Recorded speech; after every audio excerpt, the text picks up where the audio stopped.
Hello guys, रेखा coaching classes में आपका स्वागत है।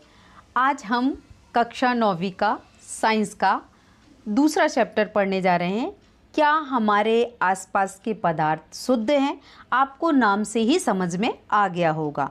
और उससे रिलेटेड क्वेश्चन, तत्व क्या है, यौगिक क्या है, मिश्रण क्या है, और आप देख ही रहे होंगे ये रिएक्शन समीकरण दिख रहा है। तो आज हम इससे संबंधित चैप्टर को पढ़ेंगे। तो आपको बहुत ही अच्छे से चित्रों के साथ आज समझाऊंगी। आप सारे बच्चे इन क्वेश्चन को बहुत अच्छे से नोट डाउन करके तैयार कीजिएगा, ये पेपर में पूछे जाते हैं। तो आइए, आज का हमारा क्वेश्चन है क्योंकि हमारे आसपास जो पदार्थ हैं वो कैसे बने, कौन यौगिक है, कौन तत्व है, हमें ये जानकारी नहीं होती है। तो आज हम इन्हीं चीज़ों के बारे में जानेंगे। तो आज का हमारा पहला क्वेश्चन है ये, उन प्रक्रमों का नाम बताना है जो परिवर्तन कर दे तो क्या होता है। तो हमारा पहला क्वेश्चन है, शुष्क बर्फ का सामान्य तापमान तथा एक वायुमंडलीय दाब पर रख दिया जाता है, तो वो प्रक्रिया कौन सी कहलाती है? तो वो जो प्रक्रिया है आपकी ऊर्ध्वपातन। अगर हम बर्फ को एक वायुमंडलीय दाब पर रख देंगे तो वो धीरे से वो चेंजेस हो जाएगा, और कब उसकी अवस्था में परिवर्तन होगा, वो परिवर्तन कहलाता है ऊर्ध्वपातन। अगला है, एसीटोन की बोतल को खुला छोड़ दें तो बोतल रिक्त हो जाती है, यानी एसीटोन गायब हो गया। ऐसा कैसे हो सकता है? तो ऐसा संभव है क्योंकि वो परिवर्तन जो हो रहा है, एसीटोन जो गायब हो रहा है, वो वाष्पन की क्रिया से। यदि हम देखते हैं कि हमारे आसपास पानी डला हुआ है और सूर्य का प्रकाश पड़ रहा है तो वो अपने आप गायब होगा। तो वो गायब नहीं होता है, एक्चुअली में वो पानी जो रहता है वो वेपर बन के, भाप बन के वाष्पन की क्रिया द्वारा वायुमंडल में चला जाता है। सेम एसीटोन भी सेम ऐसे ही होता है कि वायुमंडल में वाष्पन के द्वारा चला जाता है, उड़ जाता है, जिसे हम कहते हैं। अगला है, एक गिलास में रखे जल की सतह पर स्याही की एक बूंद डालने पर जल में वह चारों ओर फैल जाता है, तो वह प्रक्रिया क्या है? तो हम अगर स्याही, या तो हम घर पे नील है, यदि कपड़ों में नील करना है तो हमने थोड़े से पानी में अगर एक दो बूंद नील डालते हैं तो वो चारों तरफ नील फैल जाती है और पानी नीला हो जाता है। तो वो किसका रीज़न है, या क्या रीज़न है कि वो फैल गया? तो वो रीज़न है विसरण। तो आपको एक दो उदाहरण से याद रखना है, तो ये कहलाता है विसरण। आइए अगला क्वेश्चन। अगला क्वेश्चन है कि कैल्शियम कार्बोनेट को गर्म किए जाने पर कैल्शियम ऑक्साइड तथा कार्बन डाइऑक्साइड देता है। यदि हाँ, तो उससे संबंधित हमें को क्या देना है? रासायनिक समीकरण देना है, और इन दो तथ्यों को बताना है। क्या यह भौतिक और रासायनिक समीकरण है या परिवर्तन है, या फिर उत्पादों से प्राप्त अम्लीय और क्षारीय विलयन का नाम देना है और समीकरण भी देना है। तो हम आंसर पहला जानेंगे, क्या यह भौतिक है? तो नहीं, यह भौतिक नहीं, रासायनिक परिवर्तन है। और दूसरा है कि इससे प्राप्त उत्पाद जो है, अम्लीय जो है, एक विलयन बना सकते हैं। तो जो अम्लीय विलयन बना सकते हैं तो उनकी रासायनिक अभिक्रिया जो होगी, देखिए कैल्शियम ऑक्साइड जो रहता है, CaO मतलब होता है कैल्शियम ऑक्साइड, H2O मतलब वाटर।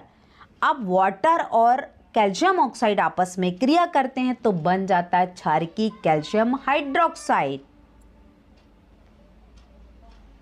हमारी अगली रिएक्शन है, कार्बन डाइऑक्साइड किससे क्रिया कर रहा है? जल से। तो जल से कार्बन डाइऑक्साइड क्रिया करता है तो H2CO3 बनता है, जिसे हम हाइड्रोजन कार्बोनेट कहते हैं, और यह अम्लीय होता है। यदि आप लोगों को फॉर्मूले याद होंगे कि कैल्शियम क्या है, ऑक्सीजन क्या है, वाटर क्या है, तो आपसे समीकरण भी आसानी से मिलेगा।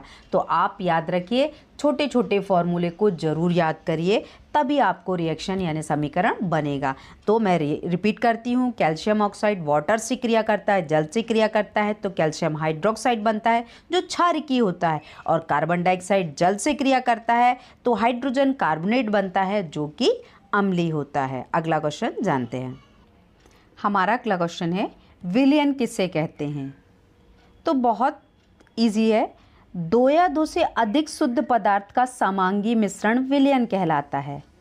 आप ऐसी भाषा में भी लिख सकते हैं कि जब दो पदार्थों को आपस में मिलाया जाता है तो बना हुआ मिश्रण विलयन कहलाता है। जैसे हमने शक्कर और किसको मिलाया, पानी को मिलाया। जब शक्कर और पानी को मिलाते हैं तो जो बना हुआ मिश्रण है वो क्या कहलाता है, विलयन कहलाता है। अर्थात नमक या चीनी दोनों का जो मिश्रण है वो जल में जो घोल है वो विलयन ही कहलाएगा। अब हम अगला जानेंगे तत्व यौगिक की परिभाषा। तत्व यौगिक और मिश्रण की जो परिभाषा इंपॉर्टेंट है, एग्जाम में पूछी जाती है, तो आइए जानेंगे। तो तत्व क्या है, एक ही प्रकार के परमाणुओं से बने पदार्थ क्या कहलाते हैं, तत्व कहलाते हैं। एक ही प्रकार के परमाणुओं से बने पदार्थ तत्व कहलाते हैं। याद रखना, एक ही प्रकार के परमाणु। अब आता है यौगिक। अब यौगिक में दो या दो से अधिक तत्वों के निश्चित अनुपात, यानी जैसे वाटर अब बना हुआ है तो वाटर एक यौगिक है जो एक निश्चित क्वांटिटी में आपस में, यानी हाइड्रोजन और ऑक्सीजन आपस में एक निश्चित अनुपात में, रेशियो में ही मिलकर बनेंगे। ऐसा नहीं होगा कि अगर हमने बरसात का जल या कहीं और से जल प्राप्त किया तो वो अलग रेशियो में प्राप्त करेगा। जल का कहीं भी जल लेंगे उसका फॉर्मूला H2O ही होगा। अर्थात दो या दो से अधिक तत्वों के निश्चित अनुपात में मिलने से बना हुआ पदार्थ क्या कहलाता है, और उसके जो अपने अवयवी तत्वों के गुण होते हैं सर्वथा भिन्न होते हैं, उसे क्या कहते हैं, यौगिक कहते हैं। आइए हम जानेंगे मिश्रण की परिभाषा।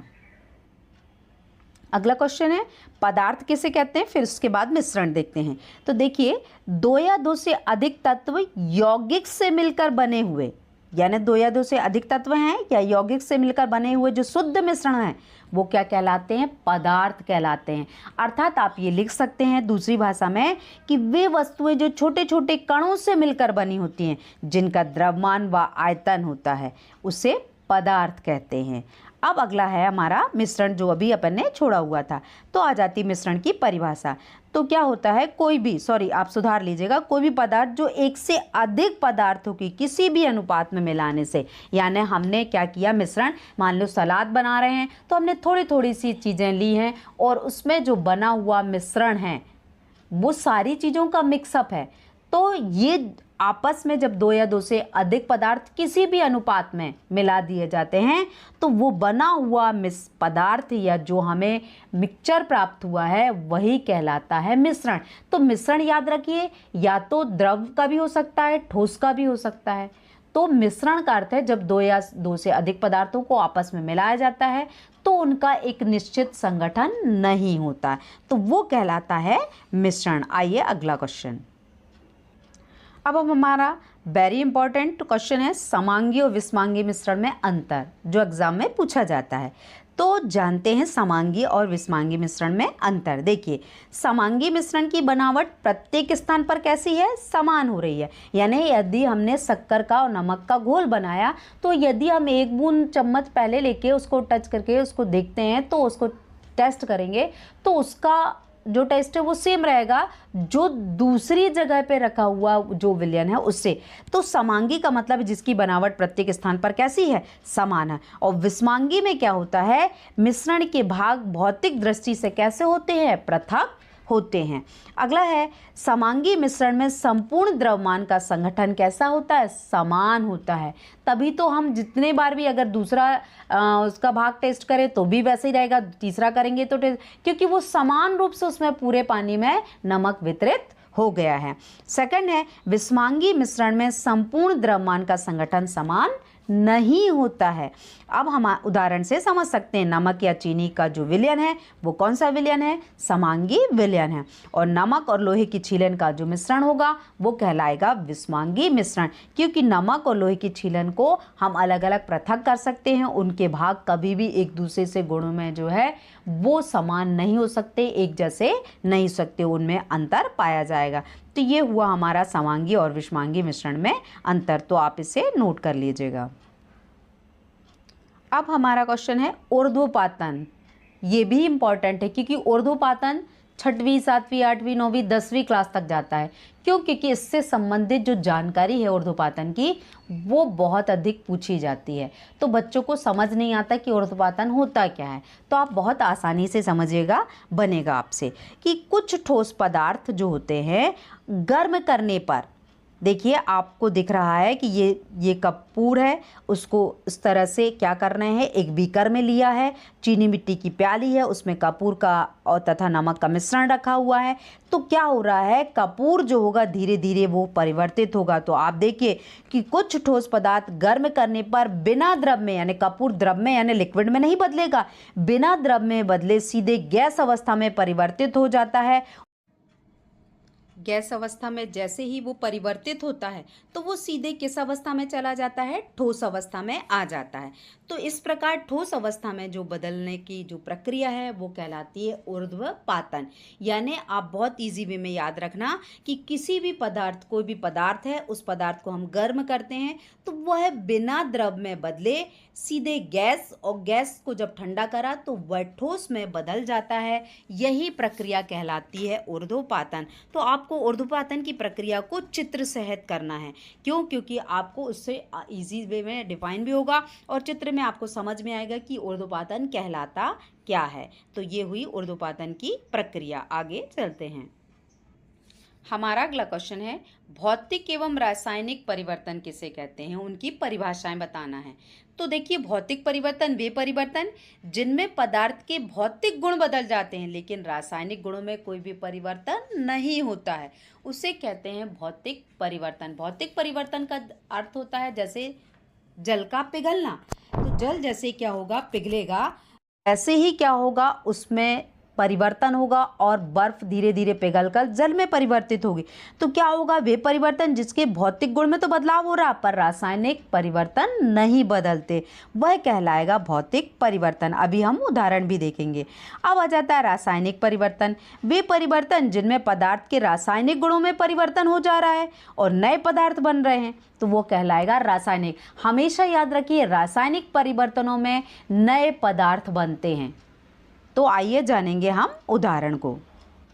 देखिए, पूछा गया क्वेश्चन में 2 उदाहरण भौतिक के देना है, 2 उदाहरण रासायनिक के देना है।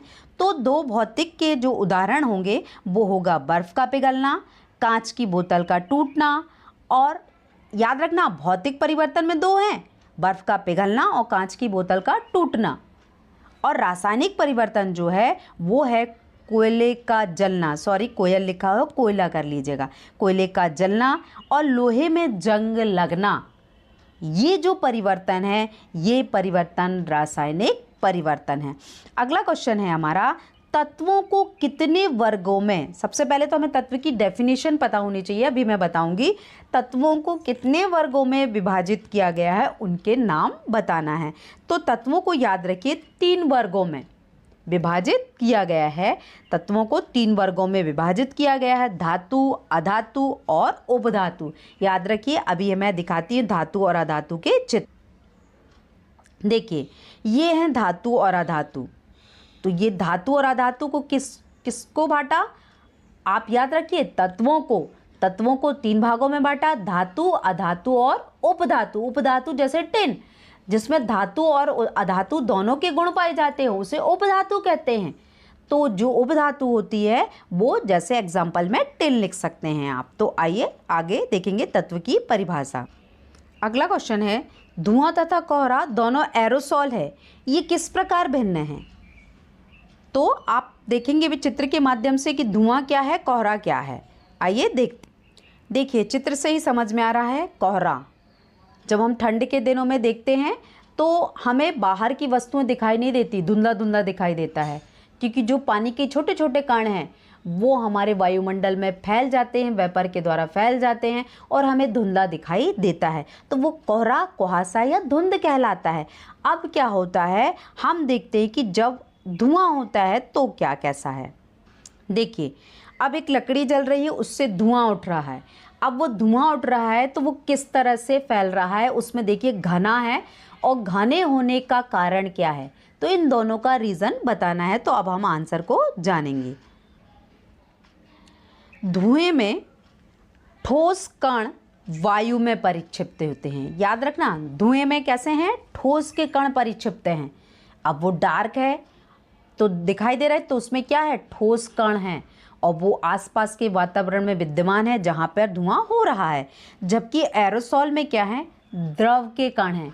द्रव के कण बहुत ही बारीक होते हैं और वो वायु में जब परिक्षिप्त होते हैं इसीलिए। अब आता है धुआं ठोस का, गैस में कोलाइडी, और कोहरा जो है द्रव का गैस में कोलाइडी होता है। तो आपको ये याद रखना है, कोलाइडी कण बहुत सूक्ष्म होते हैं जो हम साधारणतः आँखों से देख सकते हैं। जैसे हमने अभी कोहरा देखा, धुआं देखा, आसानी से देख सक रहे हैं, तो वो कोलाइडी कण कहलाते हैं। अब हम अगला क्वेश्चन जानेंगे। आभूषण बनाने के उद्देश्य से स्वर्ण में कॉपर तथा सिल्वर को मिश्रित किया जाता है। तो वो मिश्रित करने से क्या अनुकूलन प्राप्त होता है, क्यों मिलाया जाता है आभूषण में, तो वो मिलाने का रीज़न है। तो आइए जानेंगे।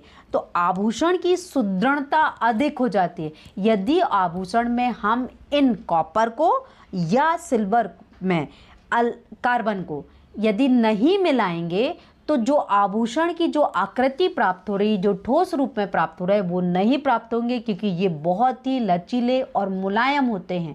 इन्हें आभूषण में ढालने के लिए, परिवर्तित करने के लिए, उन्हें सुचारू आकृति देने के लिए इसमें मिलावट की जाती है। अतः आभूषण की सुदृढ़ता अधिक हो जाए, अर्थात आभूषण मजबूत एवं टिकाऊ बन जाए, यही अनुकूलनता है जिससे उसमें ये अशुद्धियाँ मिलाई जाती हैं। आइए अगला क्वेश्चन जानेंगे। इस प्रकार आज हमने जाना कि क्या हमारे आसपास के पदार्थ शुद्ध हैं, इस चैप्टर के प्रश्नों के उत्तर। तो आज के लिए हमारे इतने ही प्रश्नोत्तर। अगले वीडियोज़ में आपको इसी चैप्टर से संबंधित MCQs लेकर आऊँगी। आज का हमारा वीडियो यहीं तक है, अगले वीडियोज़ में मिलते हैं। Thank you for watching my videos. Please like and subscribe my channel.